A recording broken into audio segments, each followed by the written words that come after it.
There we go. Hello. So take a seat, take a mic. Thank you. So first, welcome to Ukraine. And before we proceed, if you could please introduce your team. Yeah, this is Giga, and he's also a composer of my song. We composed it together. And this is Marusha, head of press in Slovenia for national TV. So this is my team. All right. Well, first of all, you are the most experienced Ukraine Eurovision performer. Because Omar was with us in 2005, he represented Slovenia in 2005. That's right. You didn't succeed to final that year, but you never gave up. I never gave up. You kept taking part in national selections. That's right. So what is so special about Eurovision that you are struggling to get in back again? Well, we all know that Eurovision is actually the biggest music festival in the world, so everybody would like to attend it at one point. But I just said to myself, I think I deserve maybe another chance because I didn't get to the final the first round. So let's see what happens this time. I love Eurovision and I've been following it since I was a child, so yeah, why not? So are you planning to apply and try to take part until you win? No, I'm not sure. It's hard to say. Of course, everybody would like to win.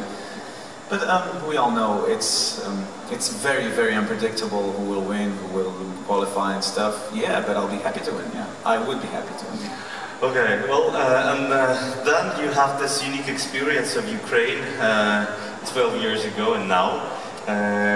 How do you see any difference? How was Ukraine in 2005 and how's it different today? The biggest difference is actually myself, because I was 23 at the time. I was very young. I'm 35 now, so I'm matured, of course, and I take this with loads, with a lot of more responsibility, and it's actually a bigger honor for me because I took it for granted, like 12 years ago. It's like, okay, yeah, sure, I will go to Eurovision, but now I see you have to really work very hard and struggle sometimes to make it through to the national pre-selection. It's not an easy thing, so it's a big honor for me and a big responsibility, and I take it wholeheartedly. Okay, and what in terms of the country itself? Did Ukraine change over the last 12 years? Or did you have actually a chance to look around 12 years ago? Or were you partying all 24/7 as we all do when we're young? Yeah, well, I obviously partied more than I will this time. But yeah, I had a chance to look around it. But I think Kiev has actually changed a lot since then. It's 12 years, come on.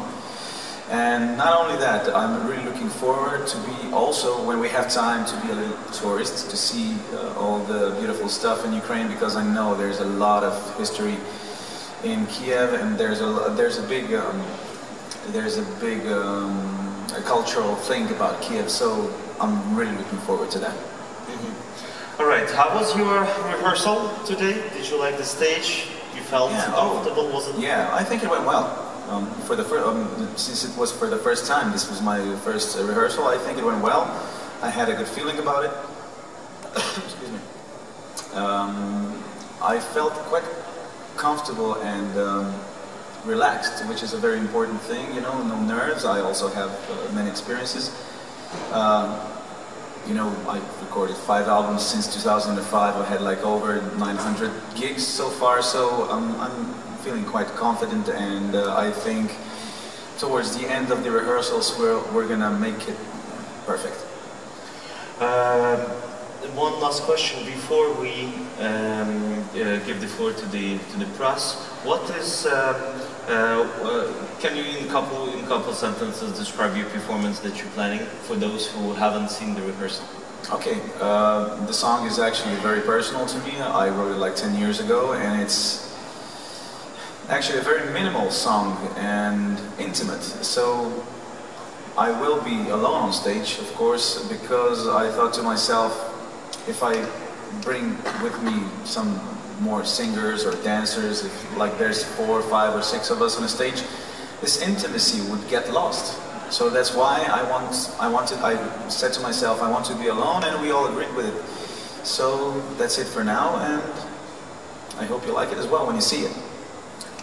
Okay, there was a gentleman in the back raising his hand first. Okay. Hello. Hi. Hello, Robin from Belfast, 89. Hi, we met before. We did meet in London, indeed. Jeez. Well remembered. Now, the staging of your performance is unusual because it's done in the round, if you like. How much creative input did you have to the way it was staged?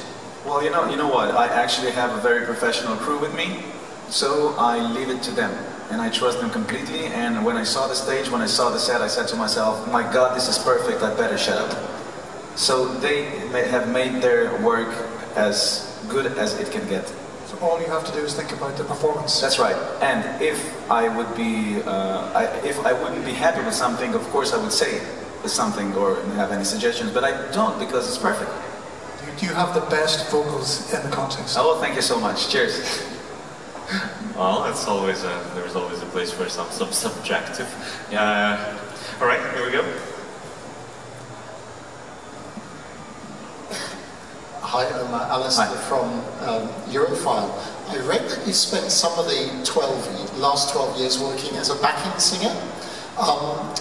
What's easier now that your name is in the lights, and what's become harder?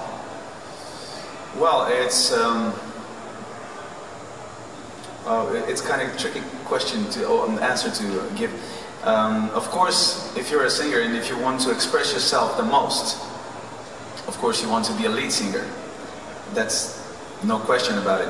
And I am a very expressive person, and I am a very creative person, and I want to deliver my music to people, and this is what makes it much easier for me, you know? I feel more fulfilled. But on the other hand, it's actually much more, it's how do you call it? You need more responsibility. It's a more responsible thing to be alone on stage or to be in the front where everybody is in the back, you know. But I like that because, like I told you, I'm a very expressive person, and I'm very very thankful when people want to hear my music. Thank you. Okay. Do we have who's raising his hand next? Well, I have a question. Okay, go for it. Hello, Omar. It's JP from Radio International. We met in London. Ah, that's right. I remember. We met here in 2005 as well. Yeah. Now, you were there in 2005. You put in songs into the national final in 2009, 11 and 14. That's right. Now this year, it worked again. And the song you kept back for 10 years. That's right. Why is that? You know what? That song was actually written, like you said, 10 years ago, but the second that I put it down, the second that I've actually wrote it, I said to myself, oh my God, I'm not mature enough to sing it because it's a big song, it's a very personal song, personal lyrics. I was quite down at the time, so I said to myself, I have to be much more mature to sing it, and all those years passed, and then I turned 35 and I said, oh my God, this is the time. Thank you. Looking... Oh, okay, we'll have more questions. Please. Hello, my name is Roy from South Africa. Hi. And a lot of radio compilers listen to all the Eurovision songs, and your song was voted the most radio-friendly song. Really? We have an award for you. Really? Yes. Oh my God. This is something new for me. Thank you so much. Well, yeah, I guess we welcome you to the stage. Let's have a nice round of applause. There is stairs from the backs. So, the best male this is the most radio shower song, radio shower song. Oh, okay. Thank you so much. Thank you. Well, it's the most radio-friendly song of all. Okay. And you understand that this shower radio song. Oh, so it's like the best shower radio-friendly song. To sing when you're taking a shower. Okay. That's why you have a shower radio. Oh, I get it now. Okay, thank you. Which is a nice thing to get an award even before you started the competition. Huh? Sorry? No, you get an award even before you start. Oh yeah, of course. This is brilliant. Thank you. Well, that's lovely. And actually, talking about singing in the radio, or singing in the shower. I know that you were licensed to, as a, how you call it, you won the competition to be a licensed busker player or performer in the London Underground. Can you tell us a bit more about that? Yeah, sure. I lived in London for about a year or so because I wanted to meet new people, you know, meet a new world, because Slovenia is quite small and you have to get out there, you know, to educate yourself music-wise and life-wise. And I said to myself, when I saw a busker on the Underground, London Underground, I said to myself, wow, I got to try that. And then I realized you cannot do it if you don't have a license. And I went to have an audition, and every year there's like 7,000 to 8,000 people who come to attend to audition, and only 40 of them are actually chosen. So I went to audition. That's pretty similar competition to Eurovision, isn't it? It's like about 7,000 people applying for Eurovision, and only 40-something actually get to the. Of course, it has. Of course. It has some similarities, but it's on a completely different level. Okay. But still, I was actually very honored, and in a way, I felt like, wow, 7,000 to 8,000 people came to have an audition for a London Underground busker, and only 40 are selected, and they selected me. Okay. And they also asked me for the reasons why do I want to do it and stuff like that, and I think I convinced them with my voice, with my guitar, with my personality, and something like that. Did you take advantage of that license? Did you actually play the London Underground? Yeah, oh yeah, of course, many times. But you know, it was more like experiment, if you call it that. Because I really wanted to know if I'm good enough to sing there, you know, because so many people go to audition. And I did it like 3 or 4 times, but I didn't have much time to do it more than that because I had a lot of responsibilities back in Slovenia, and I just flew back, and you know, in a year you lose it. Yeah, you have to have like 100 of performances on the Underground if you want to make it count for another year. So I only did 3 or 4. It's not like you can actually go to London Underground to test your new track to get the actual popular vote of the I tried my song lot as well. of people actually passing by and stopping for that particular song. Yeah, but you know what? They just come to you and then they pass you by because they're in a hurry. You know, there are many people, and there's a big crowd and a lot of noise, so not everybody can pay close attention to your songs. And since they're in a hurry, maybe they can wait for 1 minute or 2 minutes, but they just pass by, you know. But like I told you, it was clearly an experiment. It was not something that I would try to make my career with it, you know. So yeah, well, we hope that in this competition that you're actually taking part today, it's a bit different. People are not passing by. They really that's right. They do listen, so that's why I'm very glad for it. All right, guys, do we have questions? Yes, please, Alistair. Yeah, this gentleman. We'll get on. Yeah. I have another question. We went back 12 years a moment ago. I'd like to go back even further. Okay. To your secondary school choir, which I think was called Wind.